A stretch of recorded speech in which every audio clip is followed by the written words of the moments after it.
संत लूकस के अनुसार पवित्र सुसमाचार। जनता को अपने ये उपदेश सुनाने के बाद ईसा कफरनहूम आए। वहां एक शतपति का अत्यंत प्रिय नौकर किसी रोग से मर रहा था। शतपति ने ईसा की चर्चा सुनी थी, इसलिए उसने यहूदियों के कुछ प्रतिष्ठित नागरिकों को ईसा के पास यह निवेदन करने के लिए भेजा कि आप आकर मेरे नौकर को बचाएं। वे ईसा के पास आकर आग्रह के साथ यह कहते हुए उनसे विनय करते रहे, वह शतपति एक योग्य है, आप के लिए उनके लिए कुछ करे। वह हमारे राष्ट्र से प्रेम करता है, उसी ने हमारे लिए सभागृह बनवाया। ईसा उनके साथ चले। वे उसके घर के निकट पहुंचे कि शतपति के मित्रों द्वारा ईसा के पास यह कहला भेजा, प्रभु आप कष्ट न करें, क्योंकि मैं इस योग्य नहीं हूं कि आप मेरे यहां आए, इसलिए मैंने अपने आप को समझा नहीं कि आपके पास आऊं। आप एक ही शब्द कह दीजिए और मेरा नौकर चंगा हो जाएगा। मैं एक छोटा सा अधिकारी हूं, मेरे अधीन सिपाही रहते हैं। जब मैं एक से कहता हूं जाओ तो वह जाता है, और दूसरे से आओ तो वह आता है, और अपने नौकर से यह करो तो वह करता है। ईसा ने यह सुनकर चकित हो गए। उन्होंने अपने पीछे आते हुए लोगों की ओर मुड़कर कहा, मैं तुम लोगों से कहता हूं, इजराइल में मैंने इतना दृढ़ विश्वास नहीं पाया। और भेजे हुए लोगों ने घर लौटकर रोगी नौकर को भला चंगा पाया। प्रभु का सुसमाचार। हे क्रिस्त तेरी महिमा हो।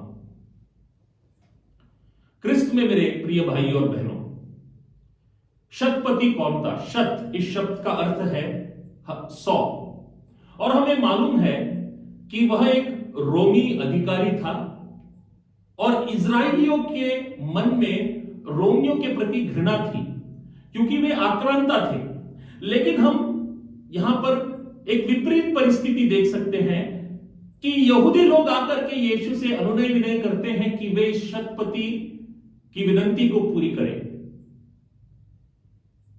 तो हम देख सकते हैं कि यह शतपति कितना विनम्र था, और इसी वजह से उसने इन लोगों का दिल भी जीत लिया। और यह जो विनम्रता थी, यह केवल दिखावा नहीं था, बल्कि इस विनम्रता का परिवर्तन सेवा में हुआ। और इसीलिए इस शतपति ने